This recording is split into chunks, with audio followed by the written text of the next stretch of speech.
একটা কোম্পানিতে চাকরি করলে যে একটা মানুষের যে দায়বদ্ধতা থাকে কোম্পানির, সেই দায়বদ্ধতা হচ্ছে আমাদের এই ফুড পান্ডায় নাই। এই যে কিছুদিন আগে আমাদের একটা রাইডার ভাই চেনা পরিচিত মারা গেল, তার পরিবার গেল অফিসে, তার পরিবারের ভাগায় দিছে, বলে কি যে এটা আমাদের হাতে কিছু করার নেই, তাই সে মারা গেছে, এখন তো রাস্তায় মারা গেছে, এটা তো আমাদের কিছু। রামপুরা না বাড্ডাতে একটা রাইডার 4 কিলোমিটার সাইকেল চালায় গেছে, যাওয়ার পরেই লোকটা বলছে যে আপনি 8তলায় আসেন। ওই রাইডারটা 8তলায় উঠতে গিয়ে স্ট্রোক করে মারা গেছে। আসলে ফুড পান্ডা এমন একটা প্রতিষ্ঠান, যে প্রতিষ্ঠানে হচ্ছে যে রাইডারের জীবনের কোনো সেফটি নাই। যদি ধরেন কোনো রাইডার মারা গেল, একটা কোম্পানিতে চাকরি করলে যে একটা মানুষের যে দায়বদ্ধতা থাকে কোম্পানির, সেই দায়বদ্ধতা হচ্ছে আমাদের এই ফুড পান্ডায় নাই। এই যে কিছুদিন আগে আমাদের একটা রাইডার ভাই চেনা পরিচিত মারা গেল, হ্যাঁ, তার পরিবার গেল অফিসে গিয়ে যাওয়ার পরে তারা মানে তার পরিবারের ভাগায় দিছে, বলে কি যে এটা আমাদের হাতে কিছু করার নেই, তাই সে মারা গেছে, এখন তো রাস্তায় মারা গেছে, এটা তো আমাদের কিছু। একটা কোম্পানি এত বড় একটা প্রতিষ্ঠান হয়েও যারা একটা মানুষের জীবনের দায়বদ্ধতা নিতে পারে না, ফুড পান্ডা, তাদেরই একটা হচ্ছে খারাপ রেকর্ড। আর হচ্ছে যে ধরেন আমরা ফুড পান্ডা কাজ করতে গেলে সবচেয়ে বেশি ফেস করি কি, যে কাস্টমারের সাথে খাবার ক্যান্সেলের বিষয়টা। ধরেন আমরা মানে এটা হচ্ছে আমাদের ফুড পান্ডার সবচেয়ে বাজে একটা সিস্টেম। বাজে সিস্টেমটা হচ্ছে কি, যে ধরেন আমরা একটা খাবার কাস্টমার ধরেন ক্যান্সেল করবে, এখন ক্যান্সেল করলে সেটা যদি আমাদেরকে আগে মেসেজ দিয়ে বলে দেয় যে খাবারটা ক্যান্সেল হবে, তাহলে কিন্তু আমরা ভেন্ডরে থাকা অবস্থায় খাবারটা ক্যান্সেল করে নিলে তাহলে আমাদেরটা এত কষ্ট হয় না। ধরেন খাবারটা আমরা কাস্টমারের লোকেশন হচ্ছে ধরেন মিরপুর 12-তে, এখান থেকে মিরপুর 12 থেকে আমাকে যেতে হবে কাজীপাড়া। এখন কাজীপাড়া গিয়ে খাবারটা ক্যান্সেল করে তারপর আবার ক্যান্সেল, তখন কিন্তু আমাদের নগদ ক্যান্সেল হবে না, মানে তাড়াতাড়ি ক্যান্সেল হবে না। ক্যান্সেল করতে হলে আগে 10 মিনিট সেখানে অপেক্ষা করতে হবে, কাস্টমারকে মেসেজ করতে হবে, কাস্টমারকে ফোন করতে হবে, তারপর আমাদের ডিসপোসের সাথে যোগাযোগ করতে হবে, সেখানে আরও 10 মিনিট যাবে, আমরা একটা খাবার পাবো আধা ঘন্টা পরে। মানে রেস্টুরেন্ট থেকে আমরা সর্বনিম্ন 20 মিনিট পরে একটা খাবার পাই, সেই খাবারটা নিয়ে যেতে আমাদের লাগে আরও 20 মিনিট, সেখানে যায় 40 মিনিট। আর যদি খাবারটা ক্যান্সেল হয় তাহলে ওই খাবারটা ক্যান্সেল করতে আমাদের লাগে আরও 20 মিনিট, এখানে সর্বনিম্ন আমাদের 1 ঘন্টা চলে যায় একটা খাবার। আবার সেই খাবারটা নিয়ে আসি যদি আমাদের ভেন্ডরে দিতে হয় তাহলে তো ভালোই, আর ভেন্ডরে যদি না দেওয়া লাগে সেই খাবারটা আমাদের তৎক্ষণাৎ অফিসে গিয়ে জমা দেওয়া লাগে। কিন্তু আমাদের খাবারটা ক্যান্সেল হলে আমাদের থেকে সেটা সরে গেলে আমাদের অন্য ভেন্ডর থেকে একটা অর্ডার চলে আসে। এখন সেই অর্ডারটা যদি চলে আসে, আমাদের তো সেই অর্ডারটা পিক করে তারপরে ওখানে যেতে হবে। আমি ওই ক্যান্সেল খাবারটা তাহলে কখন জমা দিব? এখন ওই ক্যান্সেল খাবারটা যদি আমরা তৎক্ষণাৎ জমা না দিই, এই কোম্পানি আমাদেরকে এমন করে যে ওই ক্যান্সেলে যে পরিমাণ টাকা, ওই খাবারের যে পরিমাণে অর্থ, সেটা আমাদের ওয়ালেটে যোগ করে দেয়। এটা হচ্ছে ফুড পান্ডার সবচেয়ে বাজে একটা অবস্থা। আর দ্বিতীয় হচ্ছে ওই যে ক্যান্সেল করবো আমরা যে খাবারটা, আমরা যদি ভেন্ডরে আনি তাহলে তো আমাদের গেলই, আর যদি ভেন্ডরে না আনি তাহলে ধরেন ওই ডিসপোসের সাথে, মানে এই ডিসপোজ যেটা থাকে ওদের, সেই ডিসপোজের সাথে আমাদের ঘন্টার পর ঘন্টা, মানে মিনিটের পর মিনিট কথা বলে আমাদের সেটা ক্যান্সেল করে দিতে হয়। আমরা ক্যান্সেল হলে খাবারটার তো টাকা পাই না, আর যদি খাবারটা ক্যান্সেল না হয় তাহলে আমরা টাকা পাই। তাহলে একটা জিনিস চিন্তা করেন, যদি আমরা 12 নম্বর থেকে একটা খাবার কাজীপাড়া নিয়ে যাই, সেখানে আমাদেরকে ক্যান্সেল হলে ধরেন 30 টাকা দিল, এখন ওই খাবারটা ক্যান্সেল হলে আমরা 1 টাকা পাই না, তাহলে ওই যে মাঝখানে যে 1 ঘন্টা আমরা কষ্ট করছি সেটা পুরোটাই বৃথা। এটা হচ্ছে ফুড পান্ডার সবচেয়ে বাজে একটা অবস্থা।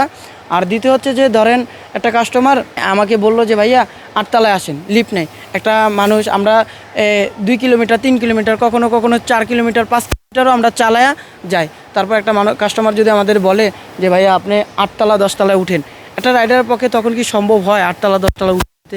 এই যে কি বাড্ডাতে মানে রামপুরা না বাড্ডাতে, এরকম একটা রামপুরাতে মনে হয় একটা রাইডার 4 কিলোমিটার সাইকেল চালায় গেছে, যাওয়ার পরেই তারা কি করছে যে ওই লোকটা বলছে যে আপনি 8তলায় আসেন, ওই রাইডারটা 8তলায় উঠতে গিয়ে স্ট্রোক করে মারা গেছে। 4 কিলোমিটার চালায় একটা মানুষের তখন তো হার্টবিটটা, তার শরীরটা অন্যরকম থাকে।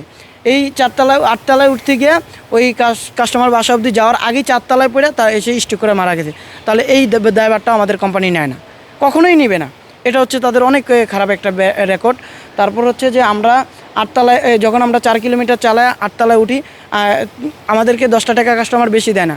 যদি আমরা কোম্পানিকে জানাই যে আমাদেরকে এত তলায় উঠতে বলে, কোম্পানি আমাদেরকে বলে যে আপনারা উঠলে উঠবেন, না উঠলে নাই, নাহলে এই চাকরি আপনাদের করা লাগবে না। আসলে এই চাকরিটা কারা করে? যাদের খুব অর্থের প্রয়োজন। যেমন আমার খুব অর্থের প্রয়োজন, আমি এই যে পড়ালেখা করি, পড়ালেখার পাশাপাশি আমার সংসার চালাই, মানে চাকরি করলে কি আমি পড়ালেখাটা ঠিক মতো করতে পারবো না। মানে ওরা বুঝে যায়, মানে কোম্পানিটা এরকম একটা যে ওরা বুঝে যায় যে এই মানুষটা তার কাজ করবেই। যখন তারা বুঝে যায় যে তার কাজ করবেই, তখন তারা আমাদের আমাদের কাছে তারা কী করে কি যে শাসন করে। শাসক যখন শোষক হয়ে যায় তখন আমাদের পক্ষে অনেক কষ্ট হয়ে যায়।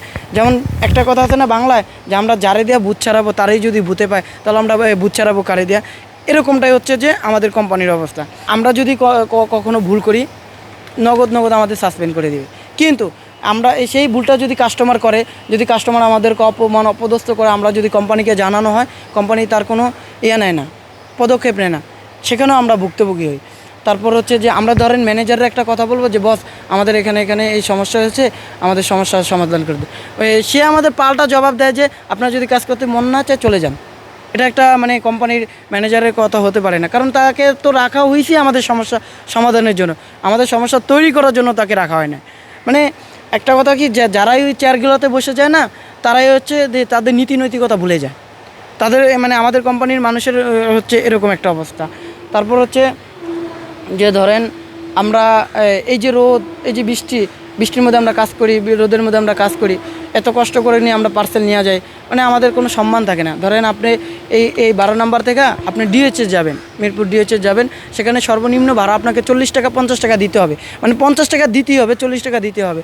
ঠিক মানে আমাদের কি কত ঠকায়, মানে আমাদেরকে এত পরিমাণে ঠকায় আপনার চিন্তার বাইরে। এই 12 নম্বর থেকে আমরা ডিএইচএস যাই, আমাদের দেয় মাত্র 22 টাকা 23 টাকা। একটা মানে যেখানে রিক্সাওয়ালা মানে 40 টাকার নিচে যায় না, সেখানে আমরা পাই কত, মাত্র 22 টাকা 20 টাকা। আচ্ছা, 1 কেজি আলুর দাম কত, 25 টাকা। আমরা সেখানে কত টাকা পাই? আমরা সারাদিনে কয়টা অর্ডার মারি? তারপরও আমরা মানে এত কষ্ট করে তারপর আমরাই দিন শেষে ভুক্তভোগী। মানে কি বলবো, মানে এদের মানে সিস্টেম সম্পর্কে মানে খুব সিস্টেম আমার লাইফে দেখা সবচেয়ে মানে ফুডপান্ডা 2021-22 খুব ভালো ছিল।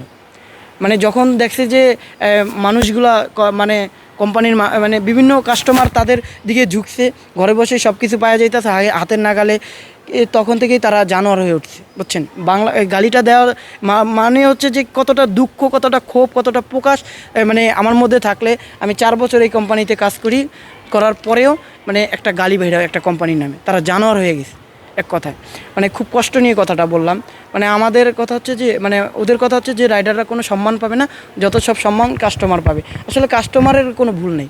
যদি ভুল কেন নাই, কারণ দেখেন যদি তারা পদক্ষেপ নিত কাস্টমারের বিরুদ্ধে, তাহলে কিন্তু তারা করার সাহসটা পাইতো না, কখনোই পাইতো না। কিন্তু তারা তো নেয় না। একদিন মানে রোজার মাসে আমার সাথে এমন হয়েছে একটা কথা, যে একটা কাস্টমার অর্ডার করছে যে কি 6 তলায় নিয়ে আসতে হবে। এখন আমি তাকে বললাম, ভাইয়া আমি এই 11টা বাজে কাজে নামছি, আমি এই যে টানা মানে 4টা বাজে তখন এই টানা এই কাজটা করে আমার মানে রোজা রাইখা আমার 6 তলা ওঠা খুব কষ্ট হয়ে যাবে, আপনি একটু নিচে এসে নিয়ে যান বা কাউরে পাঠান, আমি আপনাকে দিয়ে আসি, বা আপনি আমাকে একটু স্যাক্রিফাইস করেন, আপনি 3 তলা আসেন, আমি 3 তলা যাই। কিন্তু না, তা সে কাজটা করলো না। সে আমার ফোনটা কাইটা দিয়া ফুডপান্ডার হেড অফিসে জানাইলো যে রাইডার উপরে আসে না। পরে আমি খাবার নিয়ে গেছে, মানে না রাইডার উপরে এটা বলে না যে রাইডার আমার খাবার না দিয়া আমার হাতে, অথচ আমি কিন্তু তার দারোয়ানের, সে আমাকে বলছে যে আপনি দারোয়ানের হাতে খাবারটা দিয়ে চলে যান। আমি দারোয়ানের হাতে খাবারটা দিছি। সে কোম্পানিকে নোটিশ করছে যে রাইডার আমাকে 2200 টাকার খাবার ছিল, রাইডার আমাকে খাবার না দিয়ে চলে গেছে। তাহলে তখন আমি ফুডপান্ডার মানে কোম্পানিকে বললাম, যদি আমি খাবার না দিয়ে থাকি তাহলে 2200 টাকা আমি জরিমানা দিব এবং আমি কাস্টমারের কাছে মাপ চাবো।